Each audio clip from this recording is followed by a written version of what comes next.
So, thank you all for coming. Obviously, by the number of people in the room, this is a significant change for folks in our community. So, I'm glad everybody showed up and kind of is taking advantage of asking us some questions about what we're up to. So, for those who maybe have not been following or haven't come to our work sessions, the county court recently just approved two, and we're tomorrow set to approve a third competitive grant for the county's funds. And so this is going to be sort of a replacement for those of you who have received funding previously from the county. This is kind of the new system that we're going to be using to accept requests for funding, to really kind of lay out who's eligible for what projects, a process for how those are evaluated so that they're evaluated using the same criteria, clear timelines in terms of when applications are due and when we'll accept those kinds of requests from the court.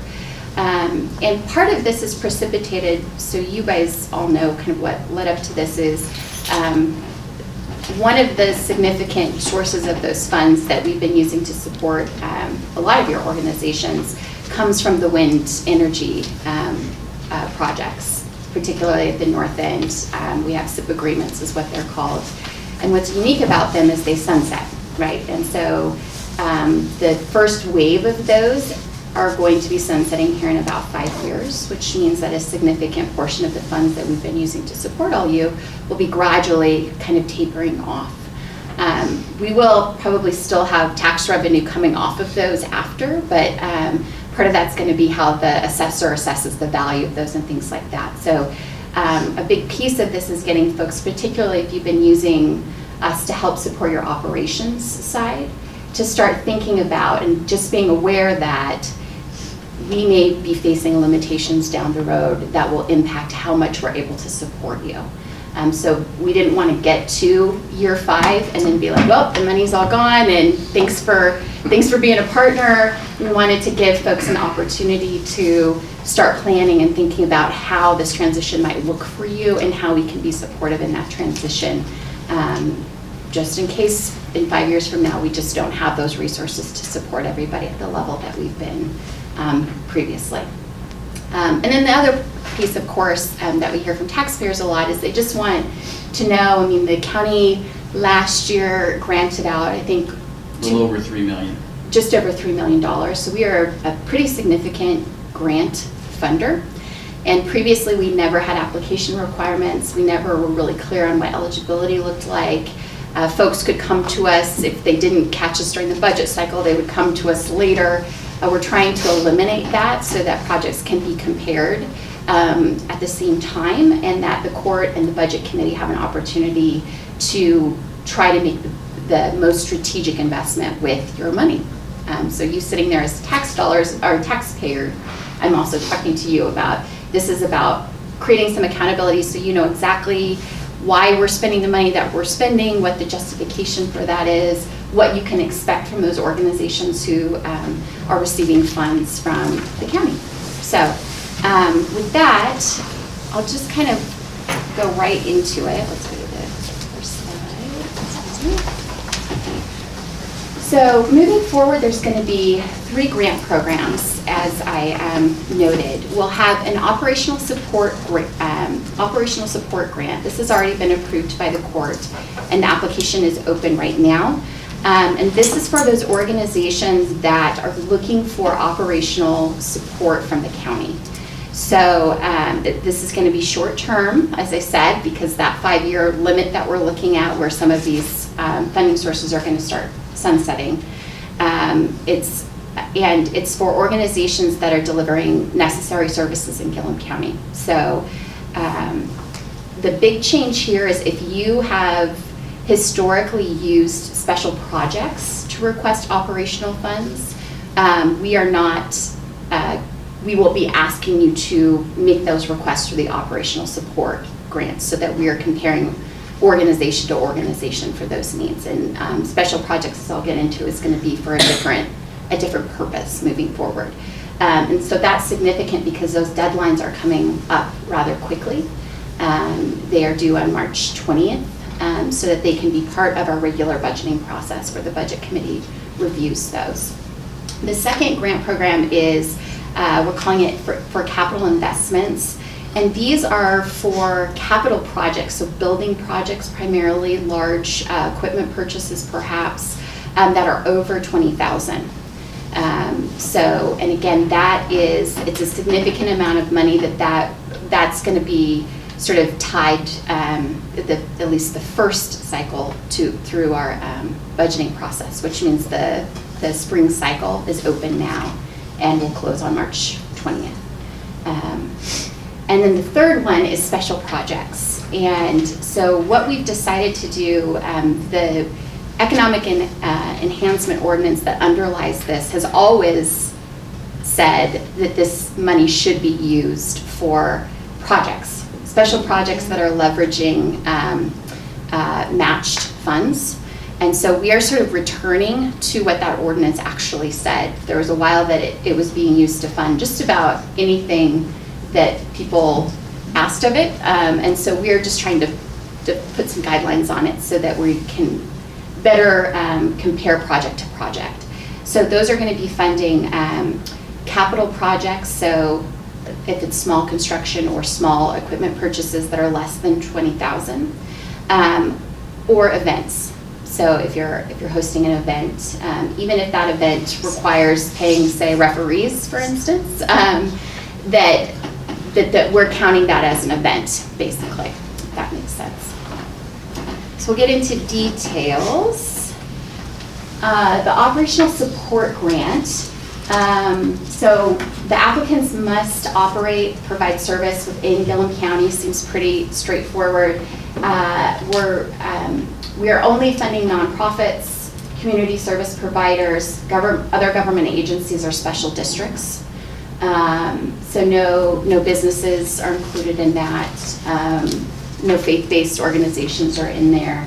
Applications have to show a minimum of 10% matching. So this is a new thing that we have not done. And this is in part to start folks thinking about, particularly on the operations side, how you might function as county support goes away over time. If we end up not having that tax revenue to be able to distribute, what that would look like for you. So funds can be used for employee salaries and benefits, operational expenses, supplies and materials, and strategic planning expenses. One of the things that we will be requiring, not in this year, but in subsequent years, if you apply for operational support, is submitting a sustainability plan for us. So in essence, if you're requesting for us, what we're asking is that you kind of look into the horizon and see how you can start to sort of taper off the contribution that the county's putting in and where other sources you may be able to pull from. And so the commissioners made it really clear that they wanted to not just put that requirement out and not also fund help for organizations in trying to figure out what that plan might look like. And so I would just say, and I've been encouraging folks that I've been talking to that do ask for operational support from the county to consider adding that as an ask for your organization, because I think the commissioners have indicated that they think that's money well spent if we're helping folks become more sustainable over time. So in terms of scoring, the applications will be reviewed, scored, and ranked based on the criteria up on the screen. Benefit to the county will be the large chunk of it, 60%. Matching funds leveraged, 20%. So as we go through time, the more an organization is able to show that they're pulling in other resources and that they're using our funds to leverage that, the higher they're going to be scoring, and the more likely they'll receive funding from us. And then necessity of county funding. So in essence, what would happen if we weren't able to fund it? What would that look like? And really laying out that picture for us. As I mentioned, in subsequent fiscal years, we're going to be requiring applicants to develop and submit sustainability plans. And the court has indicated pretty strongly that in the next grant cycle, so 2021, if those sustainability plans are not submitted, then that entity would not be eligible for funding. So we're pretty serious about getting those plans in place and helping organizations start to move towards sustainability. In terms of the application process, they are available on the county's website and at the treasurer's office. That's one thing I want to point out is what we've decided is to kind of create a one-stop shop for folks who are looking for county support and assistance. And that will be housed in the treasurer's office. So Kelly is here. But you can always, if you have questions about any of this, you can always, of course, reach out to Sandy or I, but Kelly's sort of the main point of contact within the courthouse for your organizations. If you're wondering which category I fit under, or what about this project or this scenario, just please, before we get to the deadline, reach out to her so that staff is going to work really hard to try to make sure that we make this as smooth as possible for folks. But we won't know there's a problem unless you come and ask us. Because some of these things, there may be some things that surface that we didn't capture when we were first creating the grant, and we still have an opportunity to provide some clarity, but only if you guys kind of surface those issues for us. So applications are due to the treasurer's office by March 20th at 5 p.m. sharp. Late or incomplete submissions will not be considered for funding. So that general process, so you know, what will be happening is they will come into Kelly at the treasurer's office. She will be checking them to make sure they came in on time, the application was complete, all of that kind of stuff. And the court has given her authority if they don't come in on time or if they're incomplete, that she kicks those out of the pile automatically. So we're serious about deadlines. Then from that point, it will go through a staff review process, which will have a team of Sandy, Nathan Hammer, and a third individual, which will be another elected official. They will jointly go through all of the applications within each of these sort of silos based on the criteria, the scoring criteria that we gave them. And they will review them and rank them and come up with basically the ranking of the list.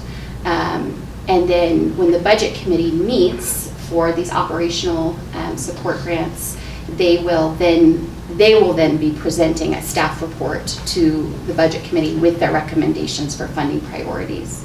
The budget committee can then decide if they would like to just accept those rankings as is, or if they want to adjust the rankings. And then we'll start, depending on how much is allocated for this particular grant program, we'll just start from the top and start allocating money down through the list. So that kind of gives you a sense of how we're going to approach this one. Most of them will be somewhat similar, same kind of thing, but we'll get into the nitty-gritty details of the others. And I would just add here that one of the big changes is that we're going away from the in-person, come talk to the budget committee, come talk to the court, and make an emotional plea for your case. It's going to be based off of the applications. We're not going to have that face-to-face interview anymore.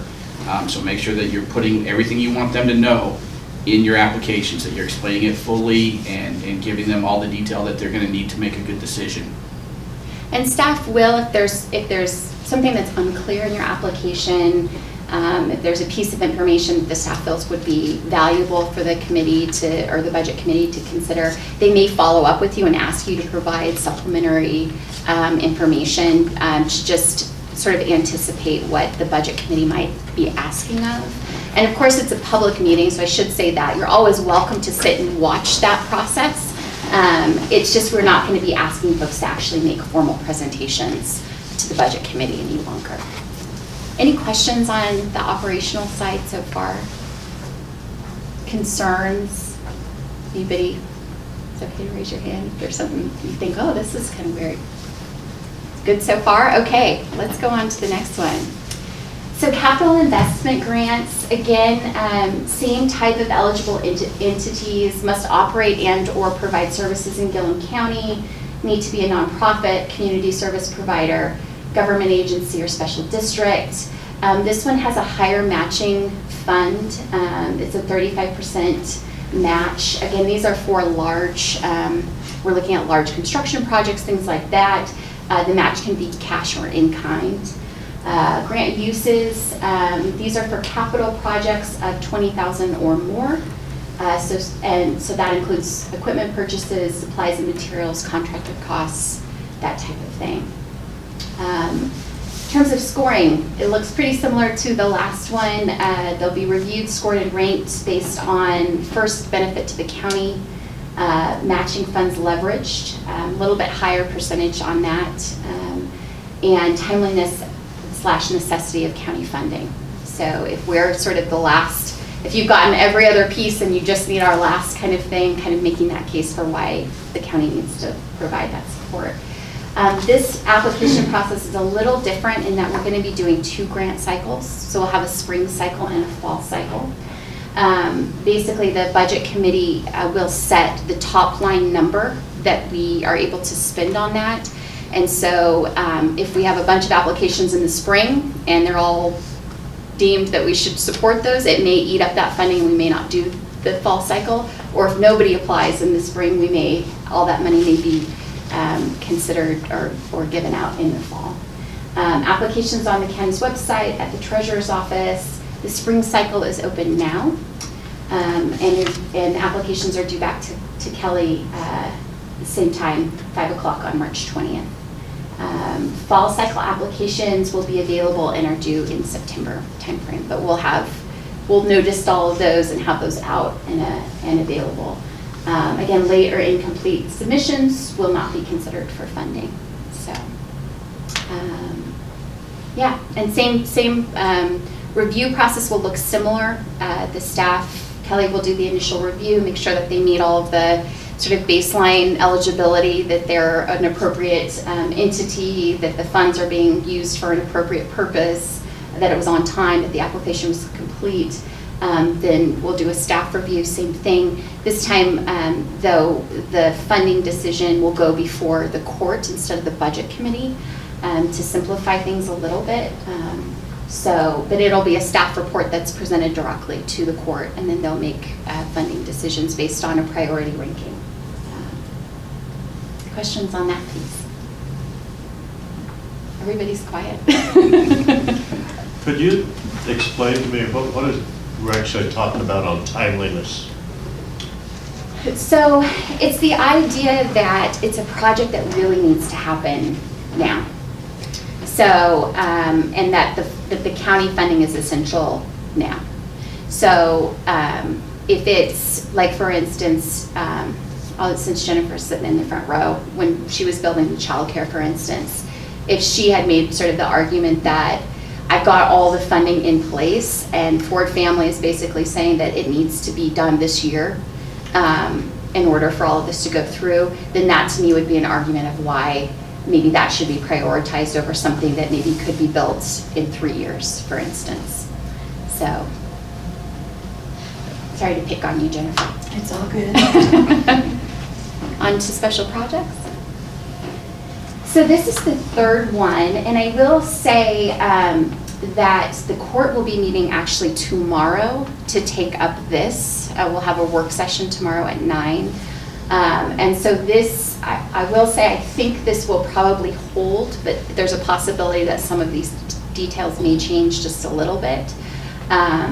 If they do, we will make sure that that's clear on the website and that everybody kind of knows that. I do not anticipate that there'll be very many changes that the court makes tomorrow. So again, eligibility, applicants have to operate and provide service within Gilliam County, be a nonprofit, community service provider, government agency, special district. This one, applications must show a 25% matching funding. Again, this is cash or in kind. So if you're having an event, for instance, and you've got volunteers that are helping to staff it, that could be counted towards your in kind. Again, this is used for capital projects that are less than $20,000. So I'm thinking mostly those might be equipment purchases, that kind of thing, and then events. And just real quick, because I think it's really important. On this one, you'll notice that operational funds are not an allowable use anymore. So if you've been coming to special projects grants and asking for funding that goes into your annual operational budget to help you get by, this is no longer the place for that.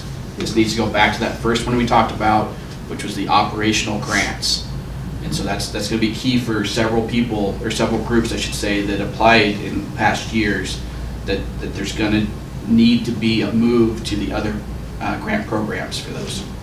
And again, if you have questions about, okay, but what about this? Please come and reach out to us ahead of time, because we still have a couple of county court meetings in there. We can help sort of set policy if we need to refine policy.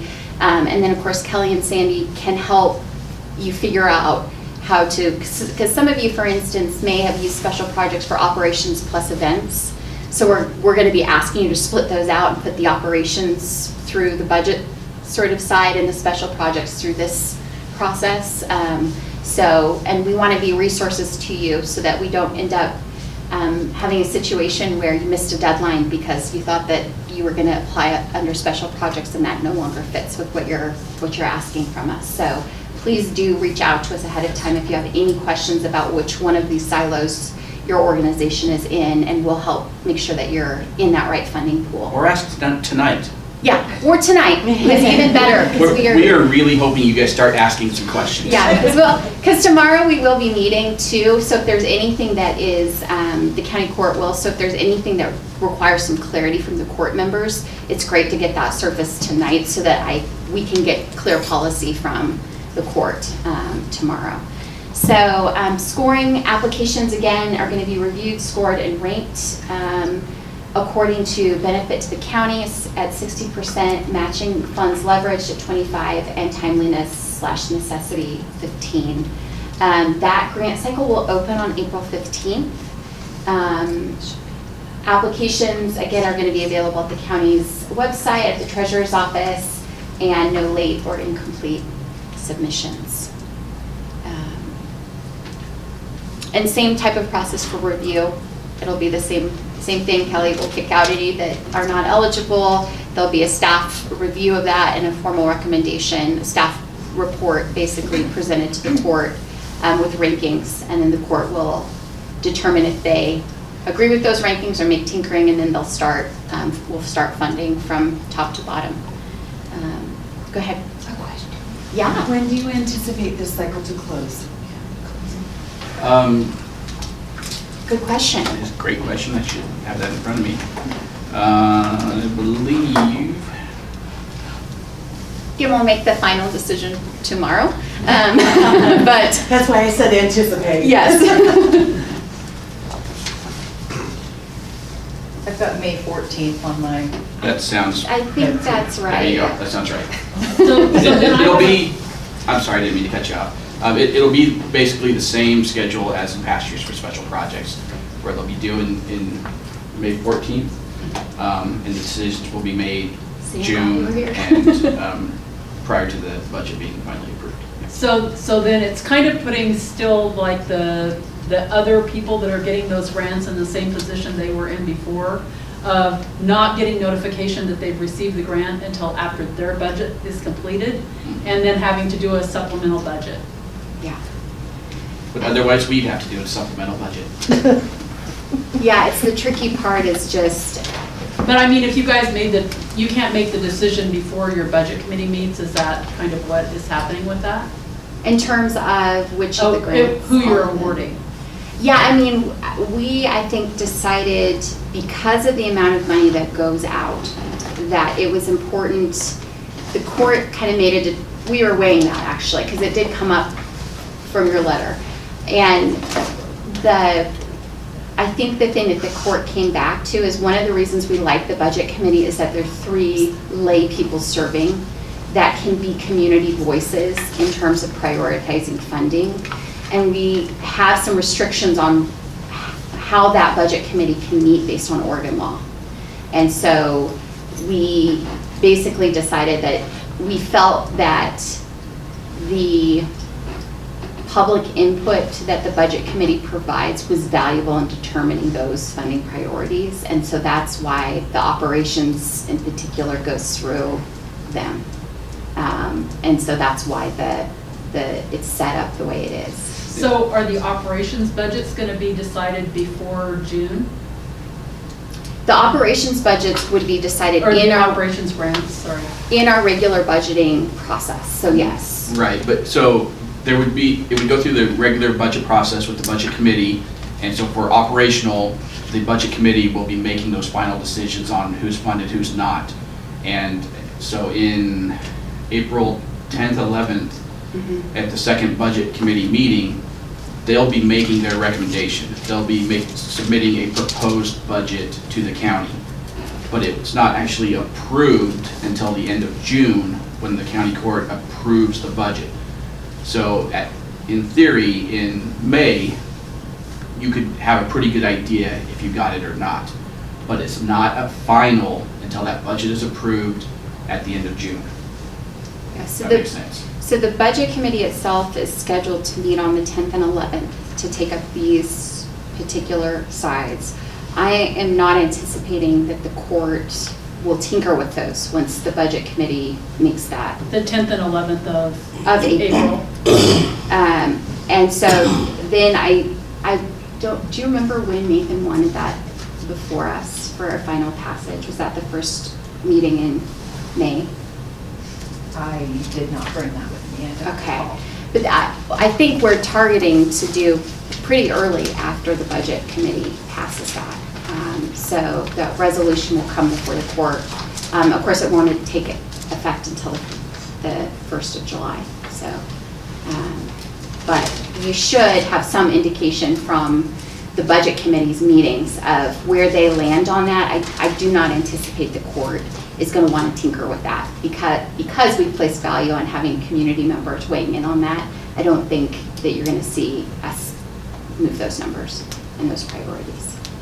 So, I had a question about your scoring, Elizabeth and Sandy. If you ask for a certain amount of money, does that mean if you don't get up at a high score, will you limit the money that you're getting out, or will you just kick it out?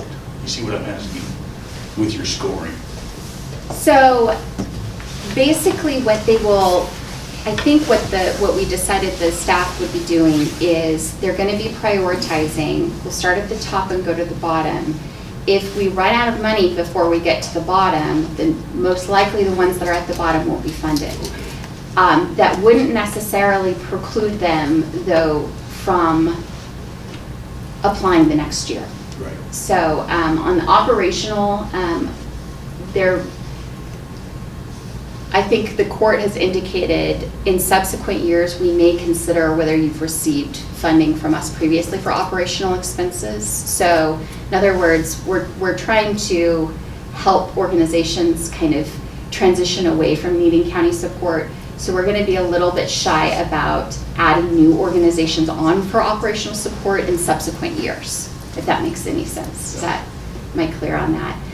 But if, just because say that you're ranked, we're able to fund 20 projects and you're ranked 21, it's not necessarily a reflection that you're not fundable, or that the court or the staff didn't think that we should fund you. It just may be a matter of how much funds are available. But I think we were pretty clear, the commissioners were pretty clear that they wanted to fund those top priorities as fully as we can. And so not just do fund everybody below what they're asking for and try to spread it out and give everybody a little something. I think they really were looking for what is the best use of these county funds and to try to prioritize putting money toward those. Right, we're not going to do what's happened in the past where we just reduced everybody by 10% so that everybody gets something. That's not happening anymore. It's going to be based on their ranking and where the best benefit to the county. Other questions, Rob? Did you have one? As far as the actual certainty of whether or not your particular organization receives the operational grant, that won't be known for certain until July 1st, is that right? It will be known as soon as the court passes the budget resolution. I should say will be known to me, to the organization. Yeah, so like I said, that when it comes before the budget committee on the 10th and 11th of April, that's when they're going to be making basically their recommendation for what the budget should look like. I'm not anticipating, because the three of us sit on that budget committee, I'm not anticipating we're going to deviate from that once it comes out of the budget committee. So you should, I would be very surprised if there were any changes to what the budget committee recommends that the court So you should have a pretty good indication on the 10th or 11th, depending on when that comes up that day, on where you are in terms of support from the court. Right. And I would just reiterate that the budget committee meetings are open to the public. So anybody that wants to can come in here, sit, be present for that decision-making process, and leave on those days with a pretty good idea of if they were funded and at what 10th and level. 11th? The 10th and the 11th. 10th and 11th. So the budget committee meets on the 3rd to deal with other topics, and then on the 10th, these will come up, and the 11th if necessary. Also, just wanted to say I super really appreciate the outreach and the work sessions and things that you guys have brought to this I'm glad they're project. helpful. You know, it is something different, but I think that the way you've done it is really great, and I just want you to know I appreciate it. I think it's great. Any other questions? Go ahead, Dorothy. I'm sorry, I'm late. Yeah. But have you gone over those sections up there? Yes. So I'll ask somebody else later. Yeah, and I can, we can get these slides and put them up on the website too, so that folks who are watching, we're recording, just so everybody knows, if you didn't know. Those will be up on, if there's, that'll be a resource for you as well. If you're wondering what is it that I said about this or that, you can always go back and Kelly will have it up on the website, and we can go ahead and put the slides up on there too, so you can kind of follow along and track both. Other questions? There's one in the back. Michelle? So the review for completeness, is that going to happen after 5 o'clock on March 20th? Or if an application comes in early, will that be done early?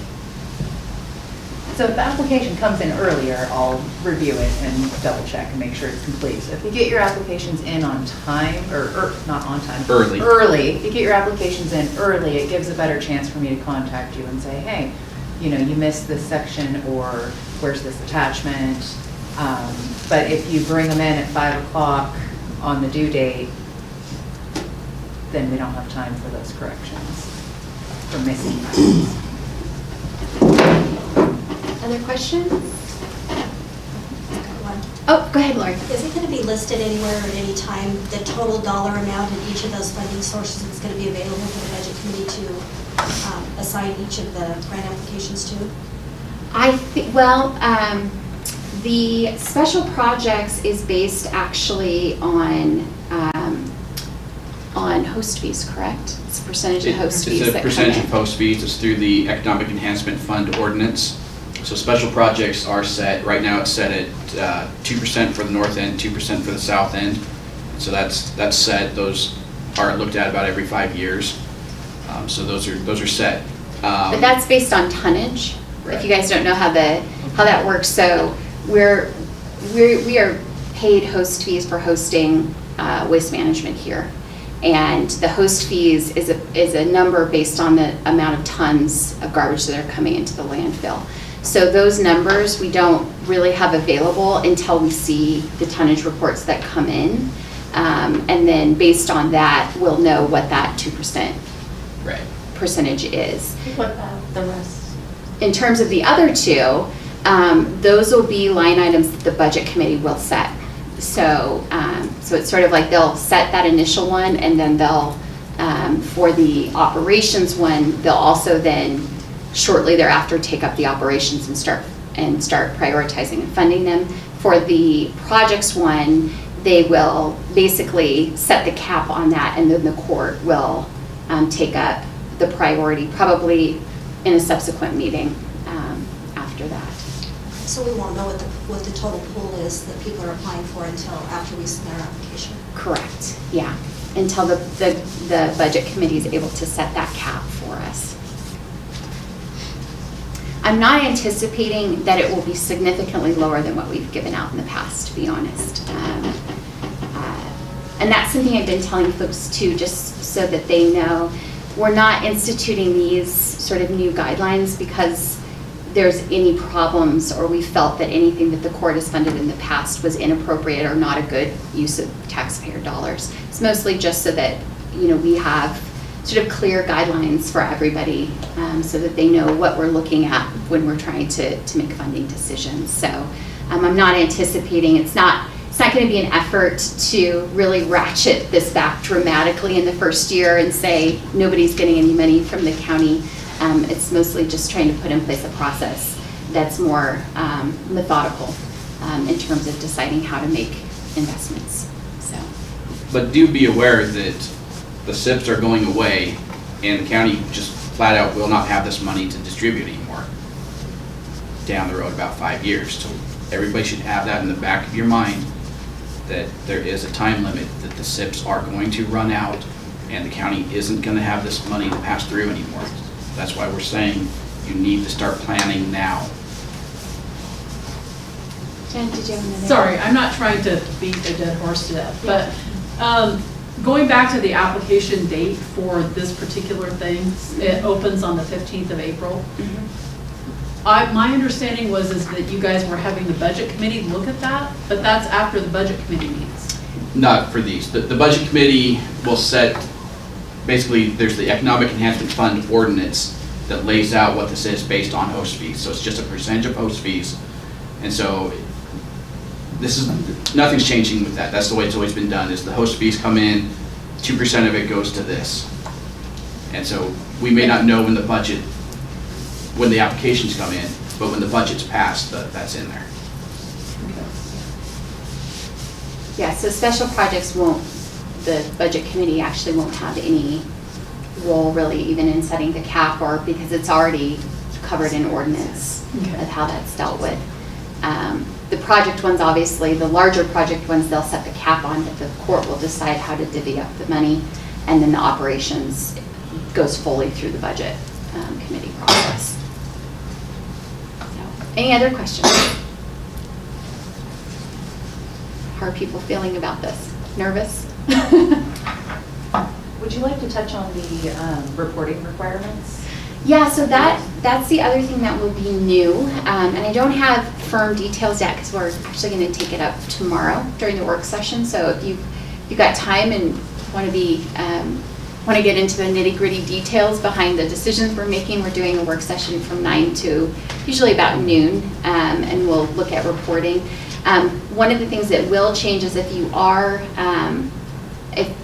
granted funds moving forward, we're actually going to have formal agreements that we require folks to sign that will lay out exactly what the funds can be used for and other sort of reporting requirements. So I'm anticipating probably what will happen tomorrow is the court will sort of set a baseline for everybody of at least having final reports, for instance, of how the money was used, that kind of stuff. But the indication that I've gotten from my commissioners so far is that they might want some flexibility to add additional reporting requirements depending on the project. So for instance, if it's a large construction project, they might want to see how things are progressing in phases, that kind of thing. So we will be laying out tomorrow kind of what our expectations are for reporting, but you should expect that if you are granted county money, that moving forward there will be sort of a legal document that we're asking you to sign that really specifies what the money can be used for. So just so that we're clear on that piece of it. So thanks for raising that, yeah. So are you going to require, because some of the grants I do actually require invoices or receipts or whatever like that, so is that going to be part of that process then? Well, that is the other thing I didn't include in here, but I should mention. One of the things that we will be looking at with each, and we'll take this case by case, some folks may be receiving their money on a reimbursable basis. And that's just going to kind of depend on the project, and some will continue to just sort of get a lump sum that they are able to expend. So it'll be kind of case by case. I would envision like invoices and things like that. Obviously, if we're doing reimbursables, that's going to come into play more. So the court has really wanted to be kind of flexible on crafting the agreement to really fit the project and how best to help provide documentation and accountability for on a case-by-case thing. So, like I said, I think we'll probably have sort of a baseline expectation that we set for everybody with at least final reports. I don't envision, for instance, the special projects because those are smaller amounts. I'm anticipating we'll probably just have maybe one final report that we're asking for those kinds of things. For larger capital projects, there's probably going to be more documentation involved, that kind of thing. So I don't have enough details yet, and I don't want to speak out of turn because I think the commissioners will have some ideas on how they want to structure and what they consider appropriate documentation.